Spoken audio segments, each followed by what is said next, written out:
How's it going today, guys? Welcome back. The last video did actually really well, not viral by all means, but did quite well. But today's video is going to be on, is it worth it to daily ride a sport bike? It's kind of following up on the last video I did and kind of getting into it a little bit more, and there's a few topics I kind of didn't really graze on that I would have liked to, so but this is perfect timing because my bike's damn near out of fuel. So first thing we'll start out with is the cost. That's a big one, so we'll go throw a full tank of premium in this thing and see what she costs.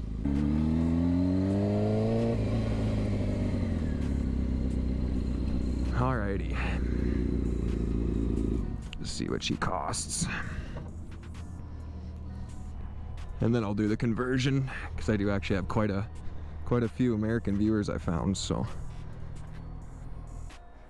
yeah, I was down to the last reserve light, so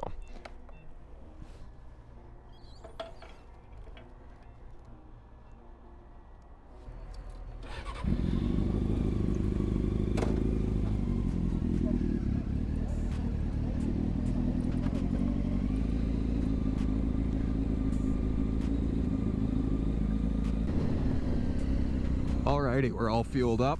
It was $25 for premium 91.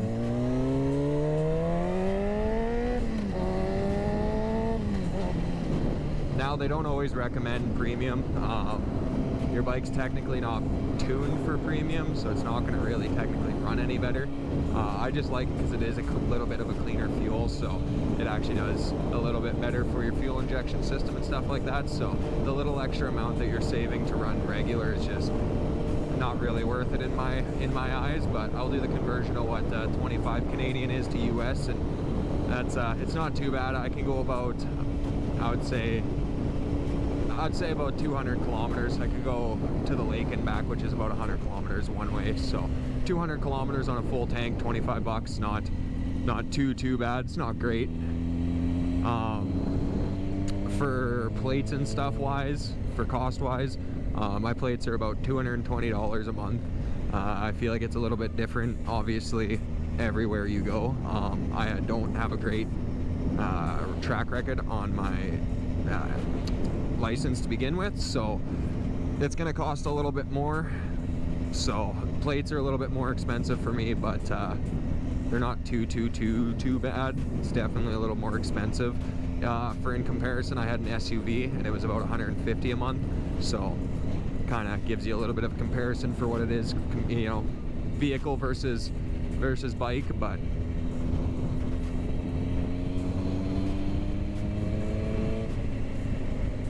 so as far as that goes, cost wise, you got plates, you got fuel, you got maintenance, you got oil.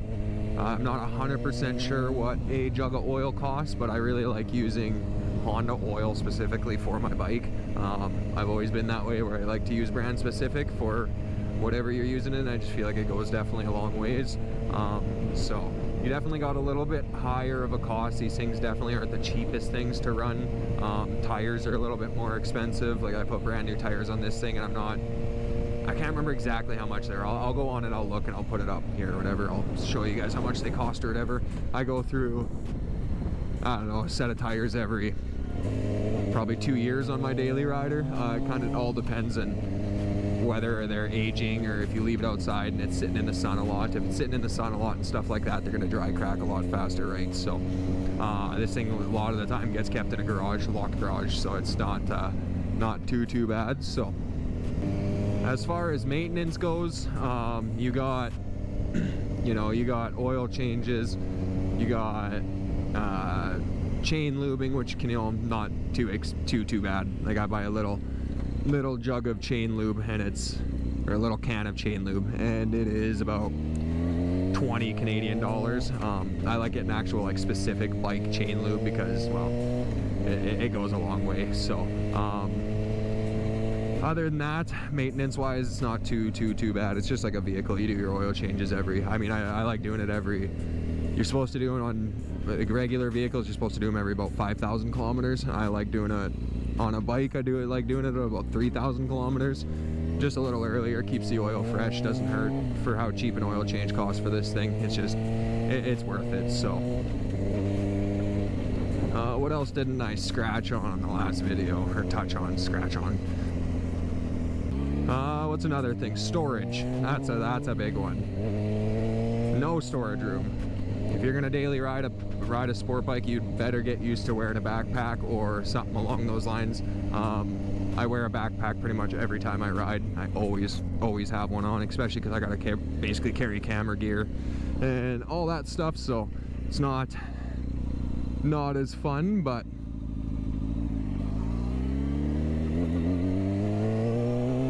as far as the bike goes, you can get bags for the back right on the passenger seat. They look a tad little bit ugly, but I mean, sometimes you gotta grin and bear and you gotta just do what you gotta do. It's obviously not gonna be the prettiest looking thing to have a bag on the back of your sport bike, but if you're going on a long tour, then yeah, it's definitely nice to have, to take that weight off your shoulders, because wearing a backpack all the time definitely just kind of hurts. The actual back compartment is only like, I don't know, probably 6 inches to 8 inches by, I don't know, another 4 inches, 5 inches. Like it's small. It's just literally my back seat. I don't know if you could see that, but it's literally right underneath my back seat, and just that little amount there, and it's not a lot of storage. I can fit a bottle of pop and a couple chocolate bars in there. That's pretty much about her.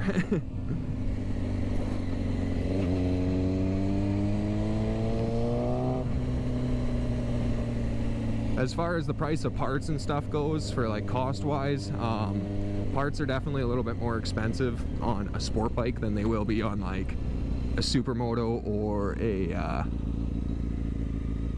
like a dirt bike or something like that. Like tires are a little bit more expensive.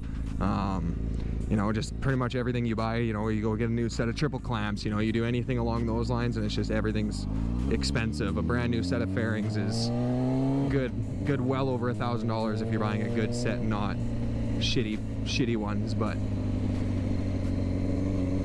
I'm going to run into the store here quick, so I'll get back to you guys in a second here. What else can we touch on?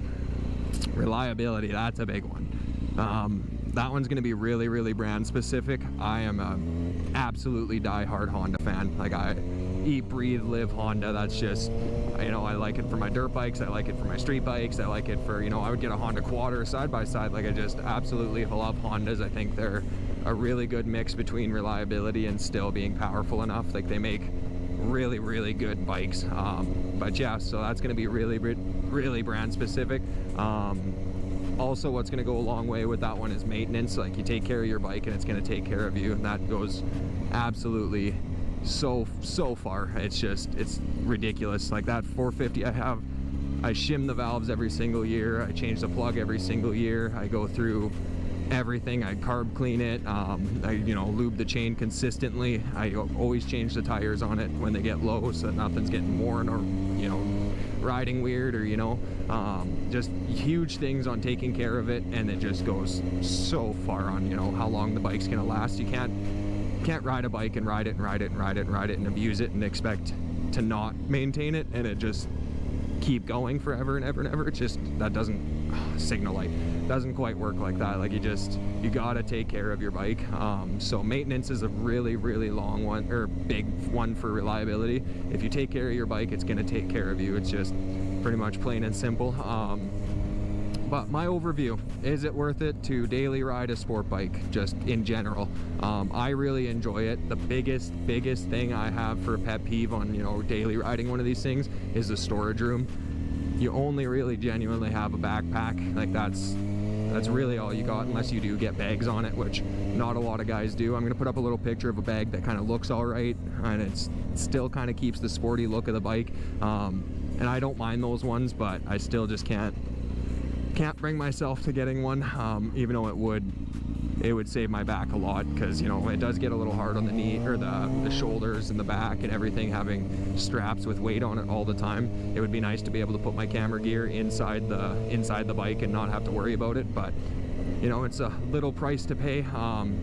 you know, comfortability wise, obviously they're not going to be as comfortable as like a cruiser or like, you know, an enduro bike or an adventure bike or anything like that. Like, it's going to be a bit more uncomfortable, but what you're getting is, well, the cool factor. Like, I genuinely love these things and the look of them, just the style of them. Like, they tickle something inside me that sounds really weird, but it tickles something inside me that it just sets right with me. I've wanted one of these since I was an like really young boy. I would watch videos of guys doing, you know, highway pulls on blacked out crotch rockets, and that's just all I wanted, was just a crotch rocket. Like, I've wanted one for years and years. I had little pocket bikes and everything growing up and stuff like that, and so it's a small price to pay to, you know, get something that you've dreamed about for quite a while, and it's, you know, it's kind of worth it to me. I've not been like to the point where I'm like, oh, you know, I don't think this is worth it anymore. I've not once.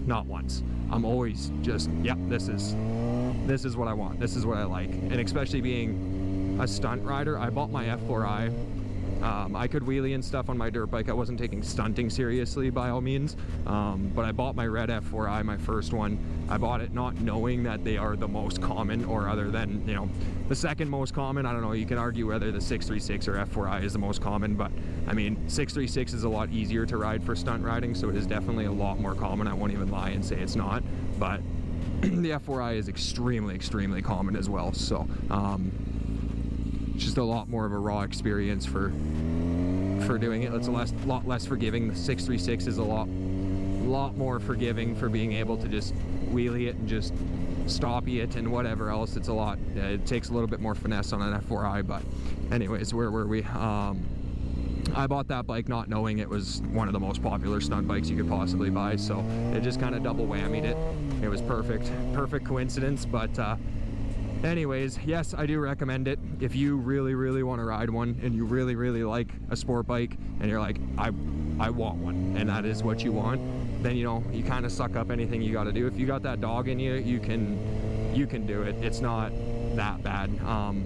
Would I take it on like a 4, 5, 6 hour ride? No. I would like to have, you know, even a supermoto for doing that would be a lot better, but a cruiser or something along those lines, like, I would like to even get like a Honda Goldwing. I would really thrive on a Honda Goldwing. Those things are crazy with the Apple CarPlay and everything on the dash. Like, those things are crazy. Like, I would still like to have the best of both worlds. Would I drive this thing every day?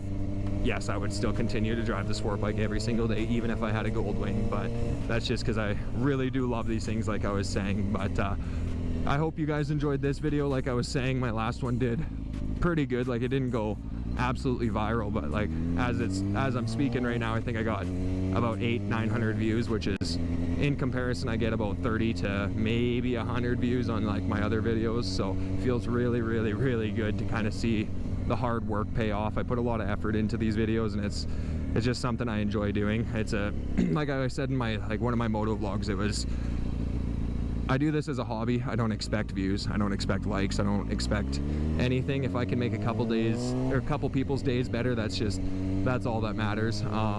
I just do this as a hobby because I really like riding, and then I really like filming and editing and stuff like that. Like, I really enjoy it. Like, I get those ads for for editing softwares where it's like, oh, we'll edit your whole video for you, and it's like, no, I don't want that at all. I like editing my videos. That's kind of a part of it. But yeah, so I don't do it for the views, I don't do it for the likes, but it is really nice when you do see them kind of go off, because obviously that's the overall goal. Obviously I'm posting them, and if they go off, that is awesome. That is the absolute goal. So other than that, I hope this video helped you guys. I hope this kind of gave you guys some information. If you're ever wondering if, like, you know, if you're sitting there debating if it's worth it to ride a sport bike every single day, I really like it, especially if you're going to be in the city and stuff like that.